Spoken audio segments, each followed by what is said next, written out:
করে নির্যাতনের অভিযোগে দায়ের করা 2টা মামলায় 30 অভিযুক্তের বিরুদ্ধে গ্রেফতারি পরোয়ানা জারি করেছে আন্তর্জাতিক অপরাধ ট্রাইব্যুনাল। এর মধ্যে 25 জনের সেনাবাহিনীর বিভিন্ন পর্যায়ের বর্তমান ও সাবেক কর্মকর্তা। একটু জানি, আমরা যতটুকু জানি যে সেনা আইনে সেনা সদস্যদের বিচার হয়। এই ক্ষেত্রে যেহেতু তারা গুমের সাথে জড়িত এবং সেটি তারা ভিন্ন বাহিনীতে কর্মরত অবস্থায়, সেনাবাহিনীর বাইরে আরেকটি সংগঠন বলবো না বাহিনী বলবো, সেখানে কর্মরত অবস্থায় হয়েছে, এটির ক্ষেত্রে আসলে আইনি ব্যাখ্যা কি? ধন্যবাদ। খুবই স্পর্শকাতর একটা প্রসঙ্গ, এবং আমি তো আমার বিজ্ঞ লয়ার ফ্রেন্ড ক্যান টেল যে এডুকেটেড ম্যাটার হয়ে যায় কিনা। তো আইসিটির যে আইন আছে, সামরিক যে আইন আছে এবং চলমান যে বিচার আছে, তাদের প্রত্যেকটার প্রতি শ্রদ্ধা রেখে আমি কয়েকটা কথা তাহলে এই জায়গায় বলি। প্রথম জিনিস হচ্ছে যে যারা ভিকটিম এই গুম এবং এই ধরনের জঘন্য অপরাধের কারণে, তাদের প্রতি আমার মানে পূর্ণ সহানুভূতি প্রকাশ করে নিচ্ছি এবং তাদের ফ্যামিলির প্রতি সহানুভূতি প্রকাশ করে নিচ্ছি। এখন যারা এই অপরাধটা যেটা আছে, অপরাধটা তো হয়েছে, সংগঠিত অপরাধ, কেউ না কেউ তো করেছে এটা, তার ভিতরে কিছু পাওয়া গেছে, কিছু পাওয়া যায়নি, এবং কিছু ব্যক্তির বিরুদ্ধে অভিযোগ উত্থাপিত হয়েছে। এখন এই যে আপনি প্রশ্নটা করলেন, এই প্রশ্নের শুরুতেই আমি একটা জিনিস শুধু বলি যে সেটা হচ্ছে যে অনেকেই একটা জায়গা গুলিয়ে ফেলছে। সেটা হচ্ছে যে কেউ কিন্তু মানে যারা এই জঘন্য অপরাধের সাথে জড়িত তাদের কোনো ইনডেমনিটি কেউ চাচ্ছে না, ইম্পিউনিটি কেউ চাচ্ছে না, তাদের বিচার হোক, এটা সবাই চাচ্ছে। আমিও চাচ্ছি, আপনিও চাচ্ছেন, ইভেন সামরিক বাহিনীতে যারা এই মুহূর্তে সার্ভিং আছে এবং রিটায়ার্ড যারা আছে তারাও চাচ্ছে যে এই জঘন্য অপরাধের সাথে যারা জড়িত তাদের যেন বিচার সঠিকভাবে হয় এবং তাদের প্রাপ্য শাস্তি যেন তারা পায়। এখন এই মুহূর্তে যে প্রবলেমটা চলছে, এটা আসলে বিচারিক ইস্যু না, এটা অনেকটা একটা স্ট্রেস টেস্ট চলছে। স্ট্রেস টেস্ট হচ্ছে আমাদের ইনস্টিটিউশনগুলোর, স্ট্রেস হচ্ছে আমাদের জুডিশিয়ারির, স্ট্রেস টেস্ট চলতেছে আমাদের মিলিটারি লর, এবং ফাইনালি স্ট্রেস টেস্ট চলতেছে হচ্ছে আমাদের রুল অফ লয়ের উপরে কনফিডেন্স কতটা আছে তার উপরে।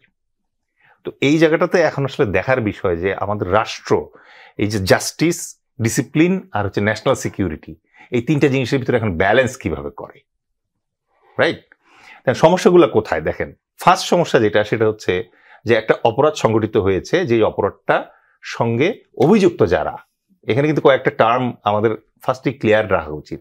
একটা হচ্ছে অভিযোগ কারো বিরুদ্ধে এসেছে, সে হচ্ছে অভিযুক্ত বা অ্যাকিউজড, আর যার অভিযোগ অকাট্যভাবে প্রমাণিত হয়েছে তখন সে কিন্তু দোষী হয়ে গেল, গিলটি। এখন যাদের বিরুদ্ধে অভিযোগ এসছে তাদের একটা অংশ সেনাবাহিনীতে কর্মরত আছে, অ্যাক্টিভ সার্ভিস মিলিটারি পার্সোনাল আর অফিসার্স।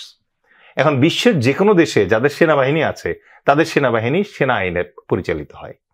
এটা কেন হয় এই ঐতিহাসিক আলোচনায় যাওয়ার দরকার নাই, কারণ হচ্ছে যে আর কোনো বাহিনীতে কিন্তু এই যে সেনা আইনের মতো করে যে মানে একটা আইন, এই আইনটা সংবিধান দ্বারা কিন্তু সমর্থিত এবং সমুন্নত।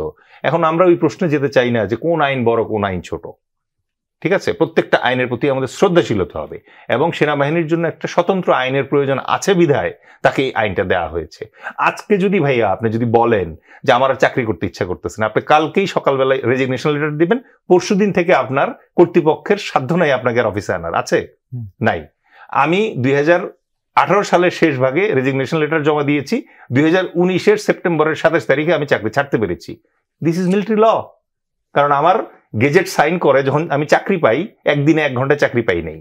সুতরাং আমার গেজেট সাইন হয়েছে মহামান্য রাষ্ট্রপতির দ্বারা।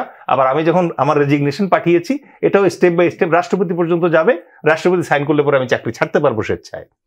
এখন আপনার পছন্দ হোক বা না হোক, দিস ইজ মিলিটারি ল। আচ্ছা, দ্বিতীয় জিনিস হচ্ছে মিলিটারিতে যারা চাকরি করে তারা কিন্তু বেশ কিছু সাংবিধানিক অধিকার বঞ্চিত হিসেবে চাকরি করে, এইটা মেনে নিয়েই কিন্তু তারা চাকরিটা করে। যেমন উদাহরণস্বরূপ, আজকে যদি কোর্ট মার্শালে আপনার চাকরি চলে যায়, আর্টিকেল 45-এর কারণে যেখানে রহিত করা হয়েছে যে বাংলাদেশ শুধু না, বিশ্বের কোনো কোর্টেই আপনি আসলে যাইতে পারবেন না আপনার চাকরি চলে যাওয়ার এই যে বঞ্চনা অথবা এই যে মানে আপনার যে গ্রিভেন্স আছে এটা এক্সপ্রেস করার জন্য। তো এই হচ্ছে লিমিটেশন মিলিটারি লর। আচ্ছা, থার্ডলি আপনি যে প্রশ্নটা করছেন এই জায়গাটায় যে ডিস্টারবেন্সটা কোথায় ক্রিয়েট হচ্ছে, একই অপরাধের জন্য আর্মিতে যারা কর্তব্যরত আছে তাদের জন্য আর্মি আইন যেরকম আছে, পাশাপাশি কিছু গুরুতর অপরাধের জন্য যেটা সরাসরি হয়তো আর্মির আইনে নাই ভেবে ইন্টারন্যাশনাল অথবা মানে সিভিল যে ল আছে সেটা অ্যাপ্লাই করার চেষ্টা চলছে। ঠিক আছে, সো এটা আমি দিয়ে শেষ করে দিচ্ছি। সো এইখানে ডুয়েল যে ল, এটা হতেই পারে উন্নত বিশ্বে। এই ডুয়েল লর যে ব্যাপারটা আছে, এই ডুয়েল লর ব্যাপারটা কিন্তু লিমিটেশন না, এটা হচ্ছে যে একটা স্ট্রং স্টেটের মানে ক্যারিশমা, যে সে কিভাবে ব্যালেন্স আনে।